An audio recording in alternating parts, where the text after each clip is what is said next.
গত 15 বছরে আমরা দলীয়ভাবে আমাদের উপরে প্রভাব এত বেশি, কুপ্রভাব এত আসছে যে আমরা হেন অন্যায় নাই আমরা করি নাই। কুপ্রভাব থেকে যেন আমরা মুক্ত হতে পারি। দেখছিলেন প্রধান শিরোনাম। রাতের সময় সঙ্গে আছি আমি জাফর সাদিক। এবার অন্যান্য শীর্ষ সংবাদ। 6 মাসের জন্য বসানো হলেও পেরিয়েছে 2 বছর। গাজীপুরের টঙ্গীতে বেইলি ব্রিজ ভেঙে তুরাগ নদে ট্রাক, বিকল্প পথে চলছে গাড়ি। পাশের 2টি সেতুও ঝুঁকিপূর্ণ। ফুলেল শ্রদ্ধায় সিক্ত উপদেষ্টা হাসান আরিফ। সুপ্রিম কোর্ট ও সচিবালয় প্রাঙ্গণে জানাজা।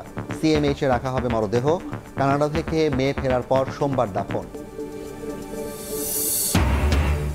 বঙ্গোপসাগরে নিম্নচাপ, উপকূলে ঝিরিঝিরি বৃষ্টিতে জনজীবন ব্যাহত থাকবে কাল পর্যন্ত। সোমবার থেকে বাড়বে শীতের তীব্রতা। রাজধানীতেও বাড়ছে ঠান্ডা।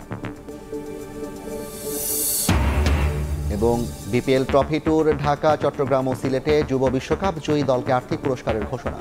চ্যাম্পিয়ন্স ট্রফির বিবেচনায় সাকিব তামিম, বিসিবির সভায় সিদ্ধান্ত।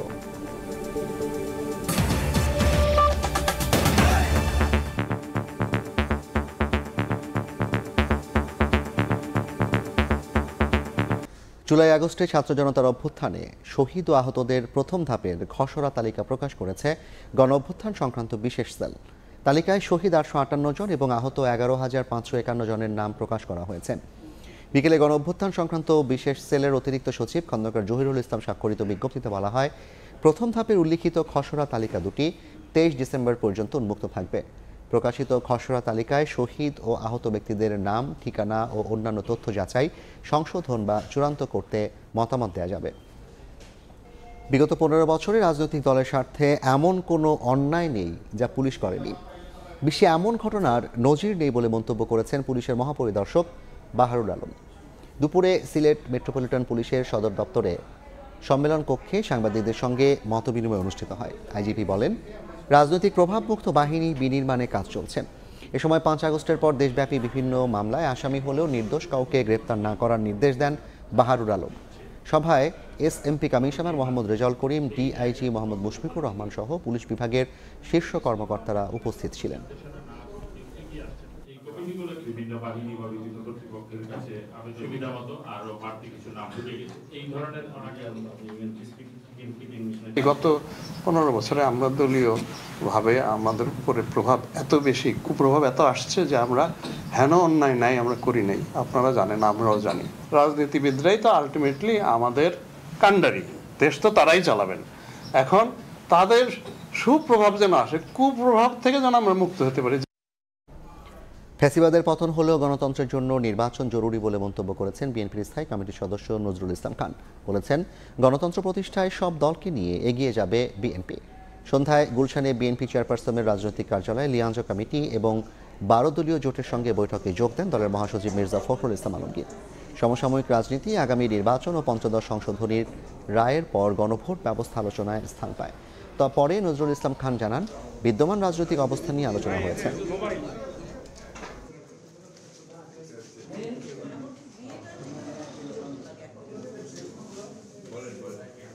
দাবির একটা অংশ পূরণ হয়েছে, আর একটা অংশ যত দ্রুত পূরণ হয় সেই জন্যই কিন্তু আমরা সবাই কথা বলি, আলোচনা করি, সমাবেশ করি।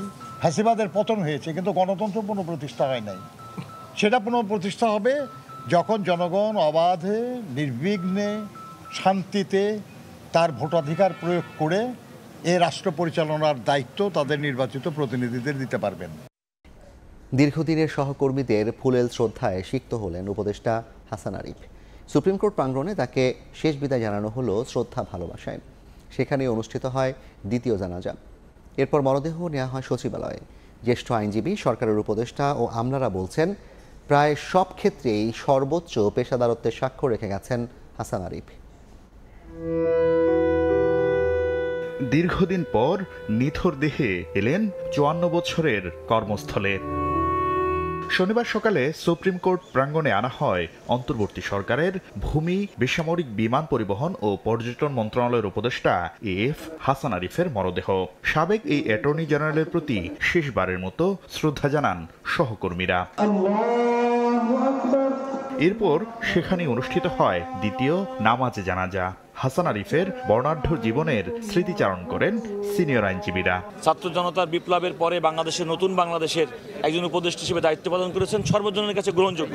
এই যে শিক্ষিত এবং এই যে উন্নত মানের লোকদের বিদায় আমাদের সমাজের জন্য একটা দুর্ভাগ্য এবং শূন্যতার সৃষ্টি। জটিল আইনের প্রশ্নে আইনের ব্যাখ্যা দিয়ে আদালতকে সাহায্য করেছেন, এটা অতুলনীয়। তার বাচনভঙ্গি, তার পড়াশোনার স্টাইল, তার আদালতের প্রেজেন্টেশনের যে স্টাইল, সব কিছু বাংলাদেশের আইনজীবী প্রত্যেকের জন্য অনুকরণীয়, অনুসরণীয়। তার এই জীবনে তার সত্যতা নিয়ে কেউ কোনো প্রশ্ন কখনো তোলেন এবং একদম বিশ্বাসযোগ্য ছিল। তার যে অকাল মৃত্যু, এই মৃত্যুতে জাতির যে ক্ষতি হয়েছে, দেশের যে ক্ষতি হয়েছে, আইন অঙ্গনের যে ক্ষতি হয়েছে, এই ক্ষতি অপূরণীয়। গণতন্ত্রকে অন্তর থেকে বিশ্বাস করতেন, সংবিধানকে সমুন্নত রাখার জন্য একজন যুদ্ধ হিসাবে তারা কেরিয়ার ছিল আর কি। সুপ্রিম কোর্টে জানাজা শেষে মরদেহ নেওয়া হয় সচিবালয়ে, সেখানেও ফুলেল শ্রদ্ধায় সিক্ত হন হাসান আরিফ। আমরা প্রার্থনা করব আল্লাহ যেন ওনাকে জান্নাতবাসী করেন। স্যারের যে বিনয়, এই বিনয় তার পরিবারে, আমাদের সকলের মধ্যে, তার কর্মস্থলে নিশ্চয়ই একটা প্রভাব রেখে যাবে। জানাজা ও শ্রদ্ধা জানানো শেষে হাসান আরিফের মরদেহ রাখা হয়েছে সিএমএইচে। 23 তারিখে মিরপুর বুদ্ধিজীবী কবরস্থানে দাফন করব। সময়টা অবশ্যই জোহরের আগে হওয়ার সম্ভাবনা বেশি। বিগত তত্ত্বাবধায়ক সরকারের আমলেও উপদেষ্টার দায়িত্ব পালন করেন হাসান আরিফ। শাকির আহমেদ, সময় সংবাদ, ঢাকা। 5 আগস্টের আগে মিথ্যা মামলা দিয়ে মানুষকে ফাঁসানো হতো, এখনও তা চলছে বলে মন্তব্য করেছেন জামায়াতের আমির ডাক্তার শফিকুর রহমান। বিকেলে সিলেটে হিন্দু, বৌদ্ধ ও খ্রিস্টান ধর্মাবলম্বীদের সঙ্গে মতবিনিময় সভায় তিনি কথা বলেন। আর আগে দুপুরে মৌলভীবাজার সরকারি উচ্চ বিদ্যালয় মাঠে কর্মী সম্মেলনে যোগ দেন ডাক্তার শফিকুর রহমান। বারবার জাতি যেন প্রতারিত না হয়, এজন্য ঘুষ, দুর্নীতি ও চাঁদাবাজ মুক্ত বাংলাদেশ বিনির্মাণে সবাইকে ঐক্যবদ্ধ হওয়ার আহ্বান জানান তিনি।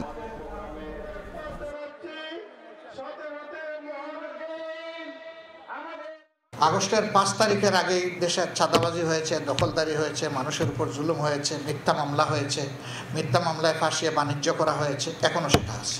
শুধু ফ্ল্যাগ বদল হয়েছে, ফ্ল্যাগ এক হাত থেকে আরেক হাতে এসেছে। গত সরকারের হাতে আমরা ছিলাম সবচেয়ে বেশি নির্যাতিত। আমাদের এরা 11 জন টপ লিডারকে খুন করা হয়েছে, জুডিশিয়াল কিলিং। অভ্যুত্থানকারী তরুণদের রাজনৈতিক দল গঠনের উদ্যোগকে ভালোভাবে নিচ্ছেন না পুরনোরা। এ কারণে দলগুলোর সংস্কার হওয়া দরকার বলে মনে করেন জাতীয় নাগরিক কমিটির মুখপাত্র সামান্তা শারমিন। জানান, তাদের দলের নাম এখনও চূড়ান্ত না হলেও আগামী নির্বাচনে অংশগ্রহণের প্রস্তুতি চলছে।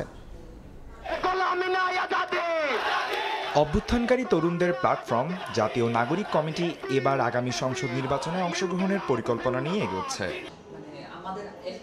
সংগঠনটির মুখপাত্র সামান্তা শারমিন জানান, তাদের প্ল্যাটফর্মের অধীনে নতুন দল গঠনের সিদ্ধান্ত হলেও এখনো নাম ঠিক হয়নি। আমরা নাম নিয়ে কোনো ধরনের কোনো সিদ্ধান্তে আমরা পৌঁছিনি এবং এইটা নিয়ে কোনো আলোচনার মধ্যেও আমরা এই মুহূর্তে নেই।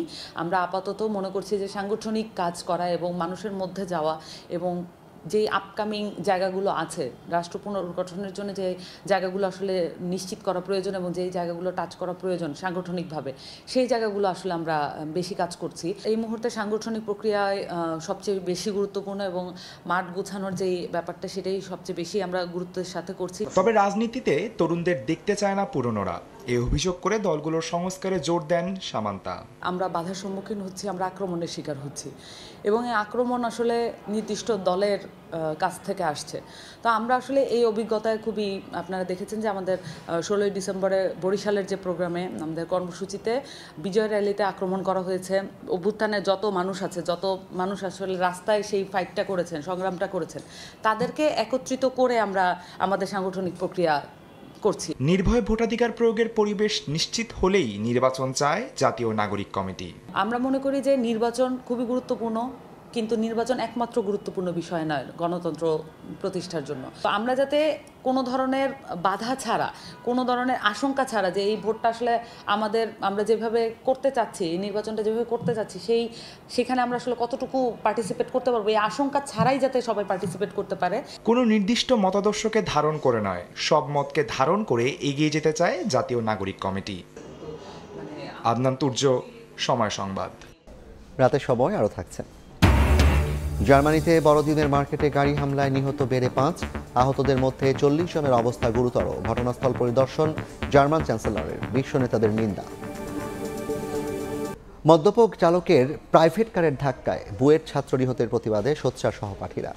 ঘটনায় জড়িতদের সর্বোচ্চ শাস্তি সহ 5 দফা দাবি জানিয়েছেন শিক্ষার্থীরা।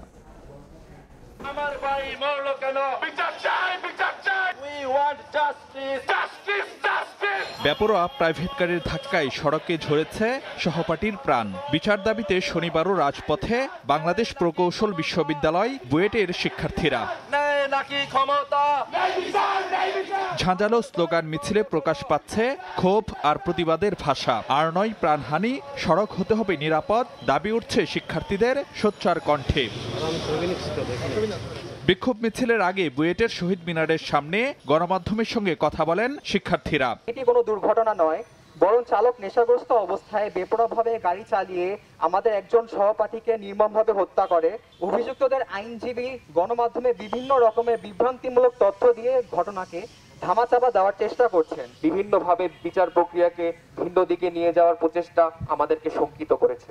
সড়কে বুয়েট শিক্ষার্থীর প্রাণহানির ঘটনায় জড়িতদের সর্বোচ্চ শাস্তি, যথাযথ ক্ষতিপূরণ, আহত 2 শিক্ষার্থীর চিকিৎসার ব্যয়ভার অভিযুক্তদের বহন করা সহ 5 দফা দাবি জানানো হয় ব্রিফিংয়ে। সড়কের নিরাপত্তা আইন জোরদার করুন, দেশের বিচার ব্যবস্থাকে একটি গোষ্ঠীর হাতে জিম্মি হওয়ার হাত থেকে রক্ষা করুন। এই ঘটনার দৃষ্টান্তমূলক শাস্তি নিশ্চিতকরণের মাধ্যমে দেশে একটি দৃষ্টান্ত স্থাপন করুন।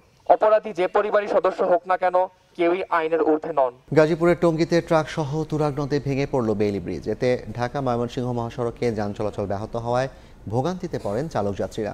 চলাচলকারীদের বিকল্প পথ ব্যবহারের অনুরোধ জানিয়েছে পুলিশ।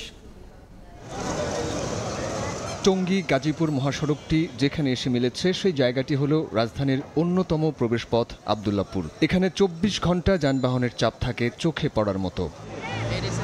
টঙ্গী ও আব্দুল্লাপুরের সংযোগ ঘটানো সেতুর একটি ভেঙে পড়া এই বেইলি ব্রিজটি। শনিবার ভোরে পাথর বোঝাই একটি ডাম্প ট্রাক বেইলি ব্রিজে উঠলে সেতুটি গোড়া থেকে উপড়ে মাঝ বরাবর ভেঙে ট্রাক সহ পড়ে যায় তুরাগ নদে।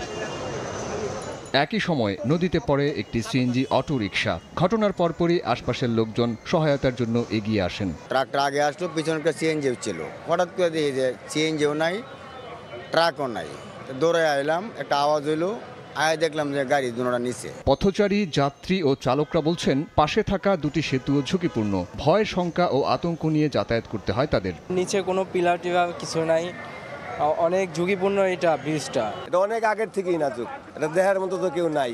সড়ক ও জনপথের তথ্য বলছে পুরনো এই ব্রিজটি মাত্র 6 মাসের জন্য স্থাপন করা হলেও 2 বছর পেরিয়ে গেছে। 2 সাইডে সাইনবোর্ড দেওয়া আছে, 10 টনের উপর গাড়ি চলতে পারবে না। পুরানো বেইলি ব্রিজ আনছি, এটার সাথে এখন সবকিছু যদি আমরা ঠিকঠাক পাই তাইলে আমরা হয়তো এটা আবার করবো, নয়তো একটা থাকবে আমাদের। যানজট এড়াতে ও যাতায়াত নির্বিঘ্ন করতে বিকল্প রাস্তা ব্যবহারের পরামর্শ দিয়েছে গাজীপুর ট্রাফিক বিভাগ।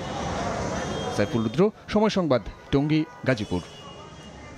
এবার বাণিজ্যের খবর।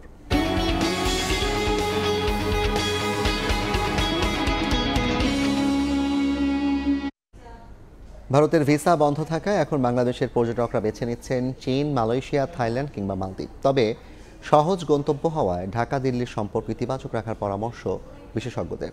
কাজল আব্দুল্লাহর রিপোর্ট।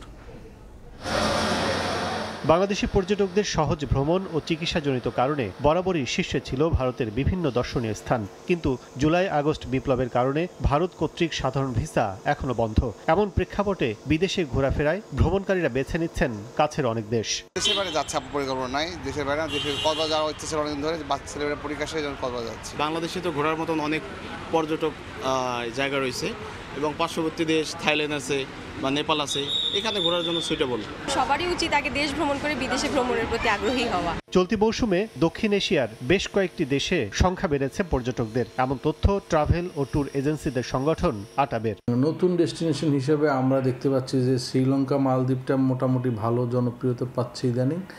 এর পাশাপাশি চায়নার বিভিন্ন ডেস্টিনেশন কুনমিং, গুয়ানজু এবং বেইজিং এই ডেস্টিনেশনগুলো এখন ভালো জনপ্রিয়তা পাচ্ছে। ভারত সাধারণ ভিসা বন্ধ করায় পর্যটকরা বিকল্প গন্তব্য খুঁজছে বলে মত এয়ারলাইন্সগুলোর। ট্যুরিস্টদের যাতায়াতটা বন্ধ হয় নাই, কিন্তু সেই জায়গাটা আমি বলবো যে ইন্ডিয়া থেকে যেহেতু ইন্ডিয়ার যেটা যেহেতু বিভিন্ন জায়গায় সেটার একটা ডিফারেন্ট অপশন তৈরি হয়েছে। আমাদের এখানে ফ্যাসিলিটিস কম, যার জন্য এই ফ্যাসিলিটিসটা কম থাকার কারণেই কিন্তু আমাদের কিছু সংখ্যক স্পিল ওভার হয়ে ভারত বা অন্যান্য দেশে যাচ্ছে। সো কাজে এইটা আমার মনে করার কোনো কারণ নাই যে আমাদের এখানে হয়তো সেই রকম ব্যবস্থাপনা নাই বলে বা আমাদের এখানে উন্নততর চিকিৎসা সেবা নাই এর জন্য যাচ্ছে, এটা না। গত সেপ্টেম্বরে দেয়া ভারতের পর্যটন মন্ত্রণালয়ের তথ্য অনুযায়ী চলতি বছরের প্রথম 6 মাসে ভারত ভ্রমণ করেছেন প্রায় 47,80,000 পর্যটক। এর মধ্যে বাংলাদেশ থেকে চিকিৎসা, ব্যবসা, শপিং করা সহ পর্যটক হিসেবে গেছেন 21.55%। কাজল আব্দুল্লাহ, সময় সংবাদ, ঢাকা। বঙ্গোপসাগরে নিম্নচাপের প্রভাবে উপকূলে ঝিরিঝিরি বৃষ্টিতে বেড়েছে শীতের অনুভূতি। আবহাওয়া অধিদপ্তর বলছে আগামীকালও বিচ্ছিন্নভাবে বৃষ্টি থাকবে, এরপর বাড়বে শীতের তীব্রতা। মেঘলা আকাশ ভেদ করে সূর্যের দেখা নেই সারাদিন, সঙ্গে দিনের শুরুতে কিছু এলাকায় কয়েক পশলা ঝিরিঝিরি বৃষ্টি। ফলে পৌষের প্রথম সপ্তাহে বাড়তে শুরু করেছে শীতের অনুভূতি, যা বিপাকে ফেলছে ছিন্নমূল ও নিম্ন আয়ের মানুষদের।